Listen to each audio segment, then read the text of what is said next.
안녕하십니까. 6월 11일 화요일 말씀 묵상 시작하겠습니다. 민수기 12장 1절부터 8절까지의 말씀입니다. 12장은 사실은 한 이야기로 덩어리로 지어져 있는데 좀 길이가 길다 보니까 8절에서 잘려 있는 것 같습니다.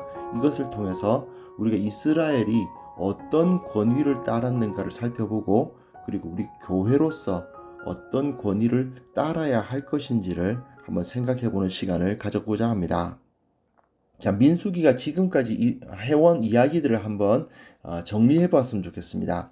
하나님께서는 이스라엘로 하여금 시내산에서 모든 것을 완비하게 하셨죠. 그리고 10장 10절까지 이야기입니다. 그리고 이제 하나님의 말씀을 따라서 하나님의 인도하심을 따라 가나안 땅으로 출격을 했습니다. 그게 10장까지의 이야기고요. 그러나 11장, 12장, 사실 14장까지 가나안 땅을 향하여 가는 그 길에 이스라엘은 하나님께 반역했다는 이야기예요. 하나님은 모든 것을 다 주셨는데 이스라엘은 하나님을 온전히 섬기지 못했다. 그 말입니다. 11장, 12장에 나오는 그 반역의 이야기는 사실 결정적인 13, 14장의 반역이 그야말로 결정적인 반역인데, 그것을 나타내는 하나의 그 전조 현상이에요. 근데 이 전조 현상 중에서도 오늘 본문은 그 처음에 그 다베라 나오는 것은 그 악한 말로 하나님을 반역하니까 그 진영의 끝부분에 불을 보내시고 이런 이야기가 나오는데, 점점 더 그 반역하는 곳이 중심으로 들어와요. 이제는 모세의 누이 미리암과 형 아론의 반역 이야기가 나오고 있습니다. 바로 12장입니다. 모세가 하나님으로부터 그 영광을 받았는데 그 영광은 곧 무거운 짐이기도 했죠. 그래서 그 짐은 실시민의 장로들과 함께 나누어져야 했습니다. 그래서 함께 다 그것을 나누고, 모세가 특별히 한 중요한 말이 있죠. 나를 위해서 시기하지 마라. 나는 이스라엘 모두가, 모든 백성이 다 하나님 앞에서 선지자가 되기를 원한다 라고 말했던 것을 어제 본문에서 보실 수 있으셨습니다. 즉 하나님의 선지자 되는 것은 모세에게만 주어진 권위가 아니고 70인 장로들에게도 나누어져야만 했고, 이스라엘 모든 백성들에게 다 나누어져야만 했습니다. 그러나 즉 이스라엘을 이끄는 지도자는 모두가 다 하나님의 권위를 이어받아서 다 하나님의 선지자가 되었으면 좋겠으나, 그러나 어떤 사람이 그 이스라엘을 이끄는 지도자가 될 수 있었는가? 모세가 왜 이스라엘의 지도자가 될 수 있었는가를 보여주는 본문인 거죠. 모세가 구스 여자를 취하였더니 그 구스 여자를 취하였으므로 미리암과 아론이 모세를 비방하니라. 그들이 이르되 여호와께서 모세와만 말씀하셨느냐? 우리와도 말씀하지 아니하셨느냐 하매 여호와께서 이 말을 들으셨더라. 이 사람 모세는 온유함이 지면의 모든 사람보다 더하더라. 묘한 일이 벌어집니다. 십보라가 그 모세의 아내인데, 십보라가 죽고 다른 여자를 취했다는 말인지 아니면 그 십보라가 구스 여자였는지 그것에 대한 해석이 좀 분분해요. 그래서 아니 십보라는 미디안 사람인데 어째서 구스 여자냐 뭐 그런 것 때문에 재혼을 했다 아니다 이야기를 하는데, 사실은 여기서 중요한 건 그게 아닙니다. 중요한 건 뭐냐면 이 문제의 발단이 가족 관계에서부터 시작됐다는 것이에요.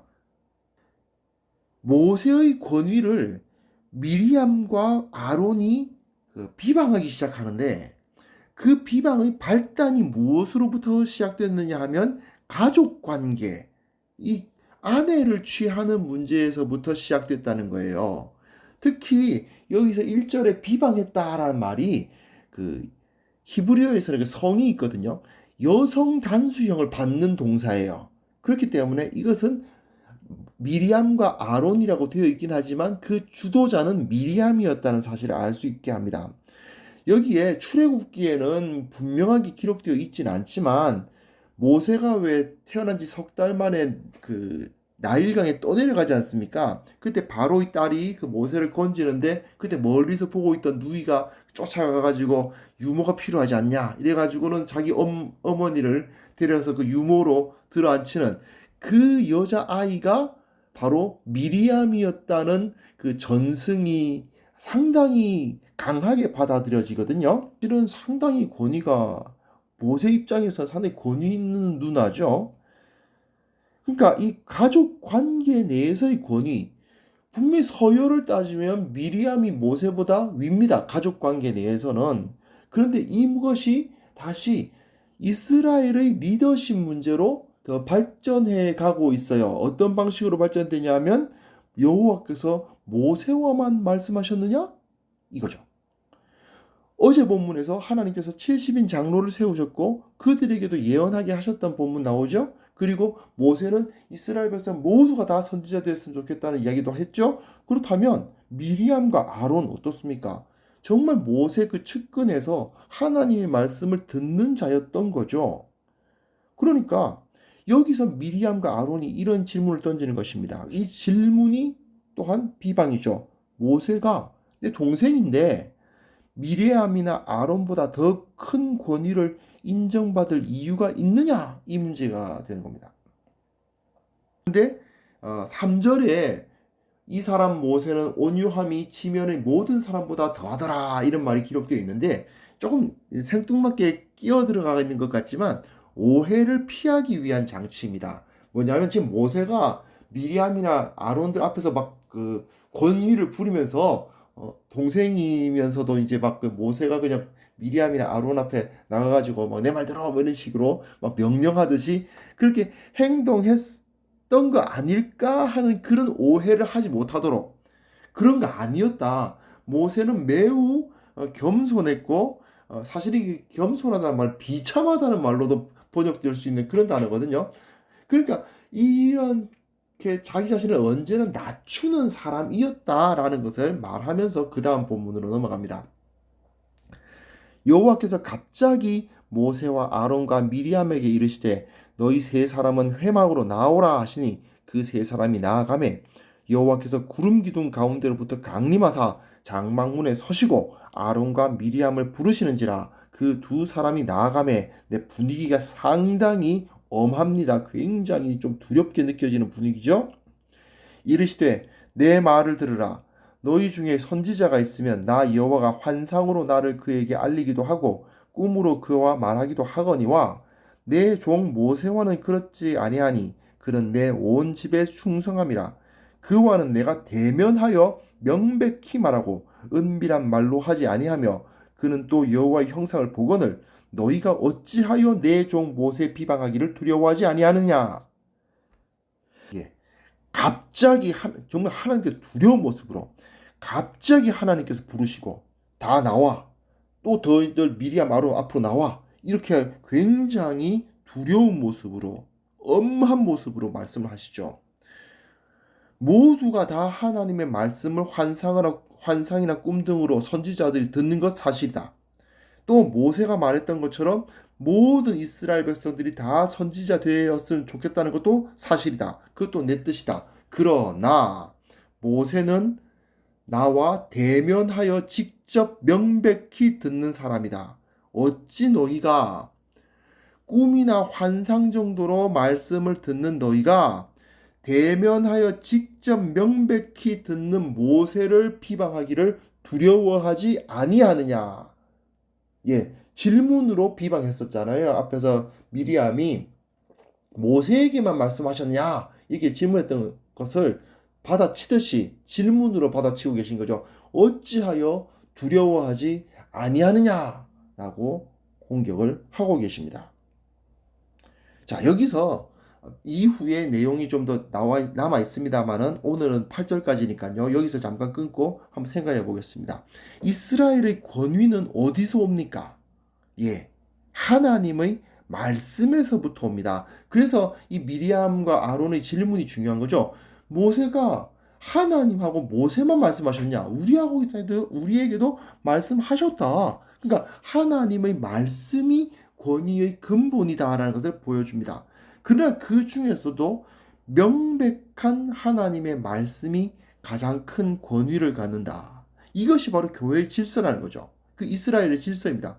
가족 관계에서는 아무리 그쪽이 이제 누나고 진짜 그 바로 이 딸한테서 건진 받을 때 쫓아가서 구원해 주기까지 했던 그 누나였다 하더라도 그런 가족 관계 내에서의 서열이 말씀의 권위보다 더 높을 수는 없다라는 것을 확실하게 보여주는 본문인 것입니다. 이스라엘은 하나님의 말씀, 특별히 명백한 하나님의 말씀이 가장 중요한 집단이었고 그것을 중심으로 이끌어지는 공동체였다는 것을 보여주는 거죠.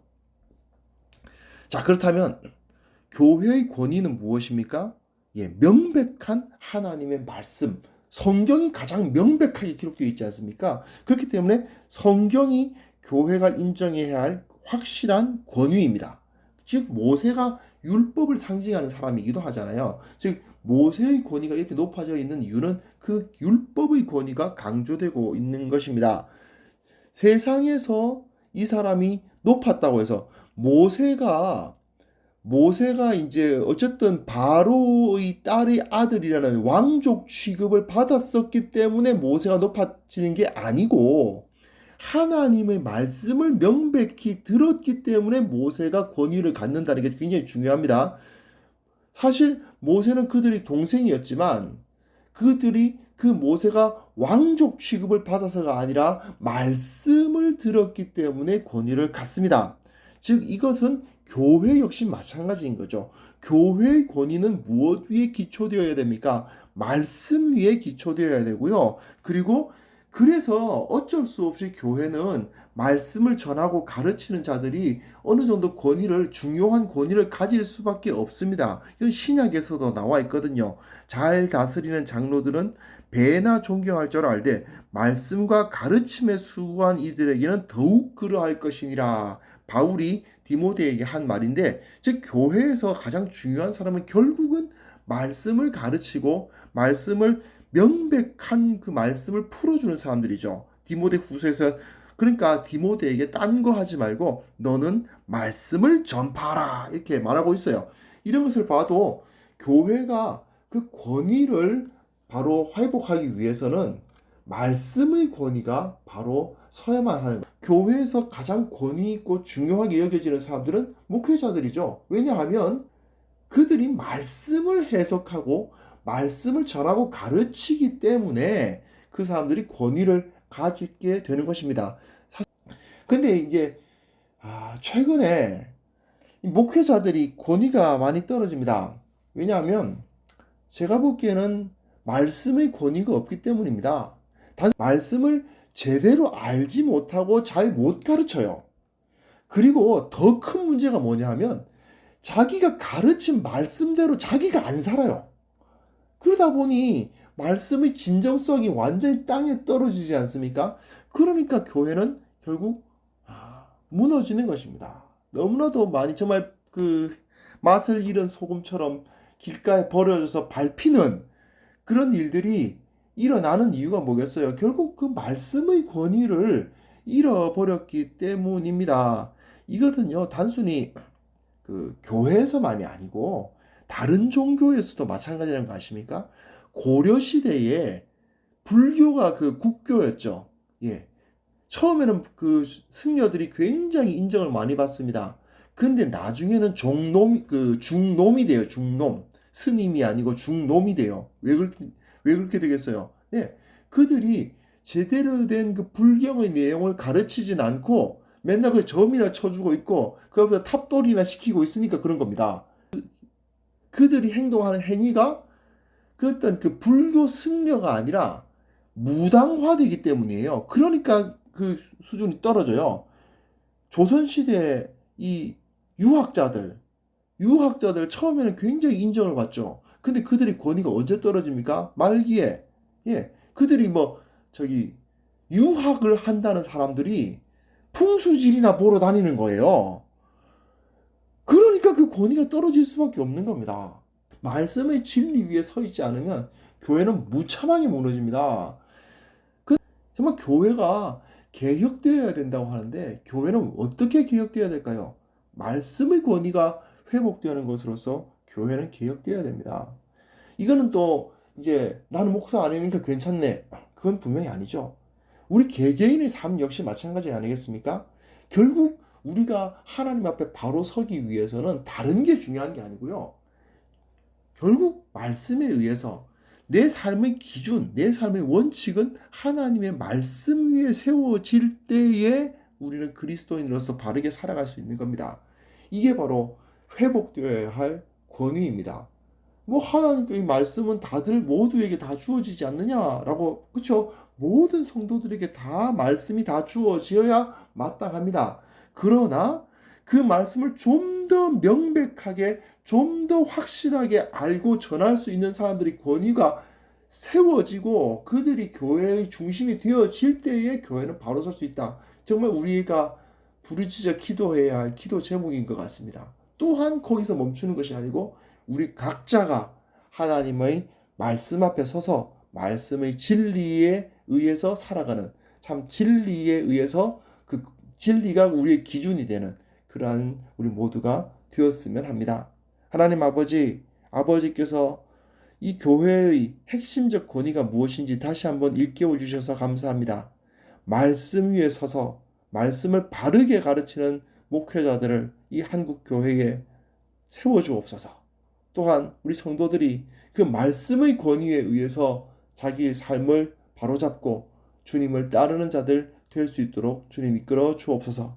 예수님의 이름으로 기도합니다. 아멘.